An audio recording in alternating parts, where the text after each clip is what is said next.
Yeah, it's like, why is nobody, like, getting him mental health? Mental health, or just, yeah, just give him the mental health. There's a potion for that, right? Huh? Oh, shit. The nobodies are back. I believe these are dusks. Let me go. I don't think we fight these guys. I think we run out and we're like, gosh. No, wait, yes we do. Yes we do. That's right. It's just not in the forest where I thought it would be. Hey, chicken wuss. Can't talk, guys. Who's that? Getting chased. I don't know, but they've already crossed the line. What? Find a weapon. They walked in here. I mean, I know they're chasing Roxas, but the fact that they're like, they crossed the line. It's like, but he just entered the room. Now, as you can imagine, we cannot hit these guys because we don't have the Keyblade. I think it takes 6 swings before we realize that. That's 4 right now. 5, 6. I guess 8? I'm not sure if it's a time thing or if it's based on the number of swings. 10? I guess 10? 10. Okay, confirmed. Still not sure if that's timed or not. It could be. Not good. Oh, that's right. The time then freezes on them. So they're just standing around, frozen while being circled by nobodies. Roxas, use the Keyblade. Lol, what? Who's that? It's Nominee. She's just chilling on a roof watching us getting attacked. Good.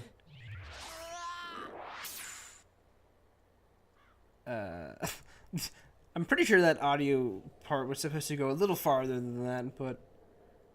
Oh, that's right. It's this episode. Look where we are. We're in that magical realm that they never really explain where this is or what this is.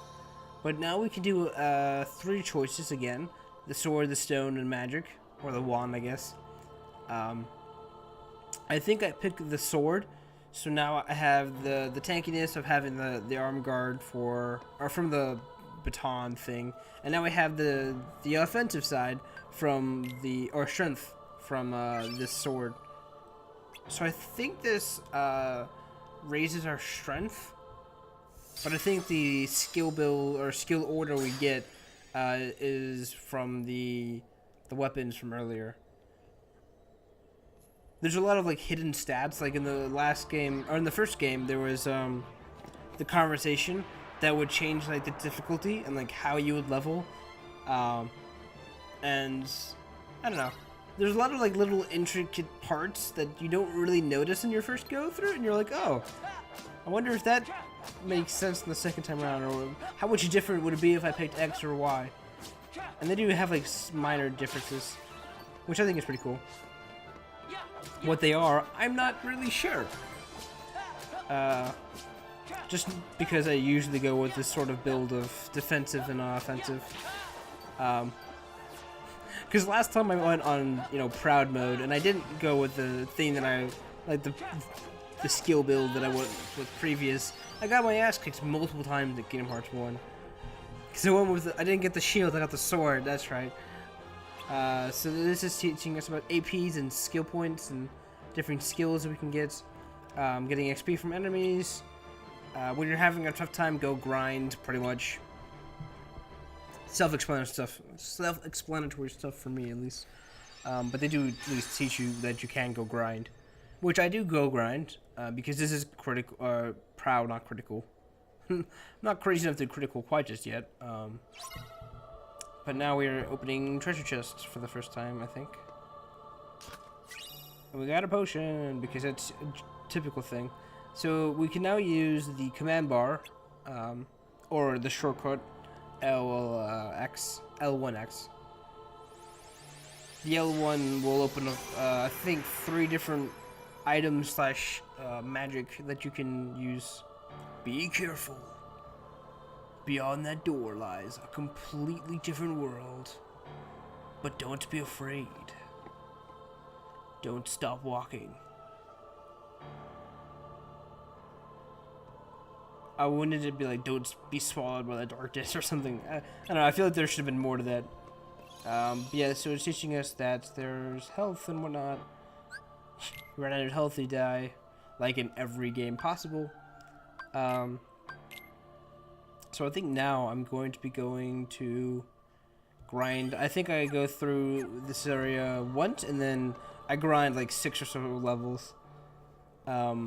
Just because I feel like grinding, and like I said, this is proud mode, so it's one of the harder, it's pretty much hard difficulty if you want to look like that. This is teaching you about auto reloading. So after an item is consumed, this will automatically re-equip the same item after the battle. You can customize what your character holds in the character screen, and then abilities can be equipped using AP. There are many different types of abilities with many effects. As I said, you have AP points, ability points, and you cannot equip. If you run out of ability points, you can't equip anymore, obviously. What ability? We got aerial recover, that's right. This is really, really cool. So we have damage control, halves damage taken at critical moments equipped to accelerate the effect. Not sure what that means exactly. If that means it halves our damage or enemy damage. I assume enemy damage. Because it wouldn't really make much sense if at critical moments, you know, when I'm flashing red, that it's going to, like, make me do less damage. So I think that's... I mean, that does work out for us in the area levels. Because if we get beat up, we take less damage. So yeah, so this is the cool little area. I love the graphics for the stained glass stairs. Oh, it looks so cool. A huge nerve when it comes to this, because I was like gushing over it as I walked by playing this. I was like, it looks so good. Not sure if this is like the PS3 part graphics, because even on PS2 it looked amazing. Like the game always looks amazing, even on PS2 and PS3. Yeah, so we're just gonna be hitting a few guys. And as you see, we are some pretty tanky motherfuckers.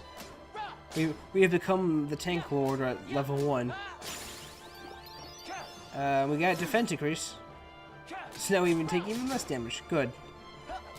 I need to get the chart. One sec. I have no good place to put this down. I knew this would happen during a video. Okay, a lot of sound. Really happy that it's not during a cutscene or something really important. I mean, grinding is important. Getting levels is always fun and important to get. So is saving my laptop from dying.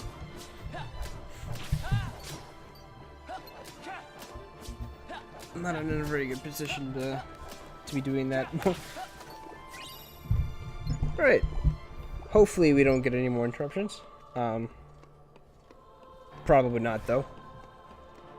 And I think this is gonna be the last wave before I fade off. I hope to God I edited this right, or else I will be pissed that I sat here for 8 minutes, and then have to come back and re-edit everything. Because that has happened. The only problem with this defensive build is that we don't do like any damage. It takes way too long to do any damage. Not sure if I could have gone like with the offensive sword first off, and then gone with the defensive build, or get the shield this time in the second go round. Like I said, I'm not really sure how much of an impact the decisions make, or what impact they make. I could probably Google it, but I don't have my phone with me, and my laptop takes way too long. So I think now, yeah, there's the edit. Good. So I got combo boost, and aerial recovery, which I've already seen, and a lot of AP. I get a lot of AP in this build, which is nice. I already have AP, so increases the damage of the finishing move on the ground relative to the number of hits in the combo. This essentially makes the finishing blow do more damage, which is nice. And I'm level 8. I'm not sure if I grinded too much or not enough. I defeat this next room pretty easily, or at least on the first go. Whoa, who was that? What was that? Oh, what?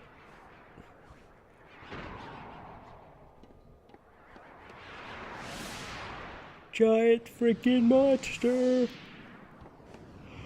Ugh, Mid-John yelling. Holy shit, that is one giant-ass nobody. So this is, I think, the first boss fight of the game. And it's sort of similar to the first game in that instead of fighting the giant, shadowy version of Sora, we are fighting this giant nobody. And this is a great example of what the boss fights are going to be like with these little reaction commands. No, you aren't chained up like this in every boss fight, which would be really weird. I'm not really sure why you get chained up now, but it shows to show off the reaction commands, and how they play a role in boss fights to make things more dynamic, to say the least. You'll see what I'm talking about in like 5 seconds or so. Now I'm not sure if this is time-based or position-based, because it takes much quicker earlier. Looks like it's position-based. But yeah, you can have really cool moments like this, where it's about to throw a giant ball of like electricity, or some sort of darkness. Whatever, it looked really freaking cool. And I love how we both survived that crash, except he gets knocked down a little longer than we do, so we can just beat up his face. Now, in between this, there is a legitimate boss fight. You're not doing reaction commands all the time. And things get a little complicated. I'm pretty sure I have to use a potion here. The reason because this guy is really annoying because he can summon smaller guys, just like the first boss, except he has like a defensive shield around him that you have to reverse. So you have to do several reverse. You have to hit the trigger command several times before getting any damage, while trying not to get damage from the smaller people. And if you get hit and the shield comes back up while you're getting like damaged, you then have to I don't know. It's hard to explain. I did get the potion off, so I think now I'm trying to use the reverse. Or no, I'm trying to kill off the smaller guys. What you can be doing is using the trigger commands to fly up towards his head and hit him. Luckily, he triggered this ability. Now we're chained up again, which is a weird thing to say. But after this, he gets knocked down to the floor, and we can just beat up his face again. So, not a complete waste. So yeah, the boss fights in this game can get much more dynamic because instead of having to just walk around beating up the guy, there's going to be multiple different triggers and reaction commands and things of that nature. Yeah, so that was much quicker. So I think it's a time-based, not time-based, but a position-based trigger that happens. And I love how he learned how to use a strike raid. And coincidentally, that the Keyblade falls right at our feet. I mean, we would have been able to just teleport it into our hand anyway, but coincidence? I think not. So yeah, first go, pretty quick fight.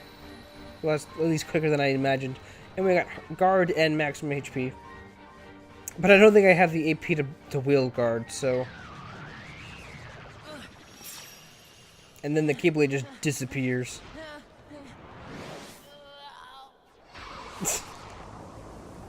That was some really weird, sounds. Yeah.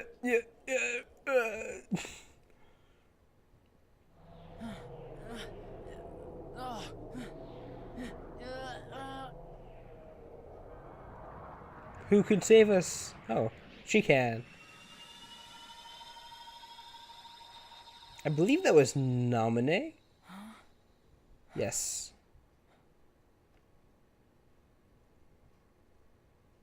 I'm really happy that it was Nominee and I wasn't gonna spoil something else. I believe it's X. Nominee. And I was like, no, it's Nominee. Shit. Just revealed a character that's not Roxas. supposed to be. Do you remember your true name? Say no more, nominee. But if no one tells him, Roxas will... It's best he doesn't know the truth. The truth. Hey, you're that pickpocket. That's what you're worried about right now? The fact that he's the pickpocketer? Not the fact that we just fought this giant nobody and they're like, oh, let's hide the truth from you. And you're like, hey,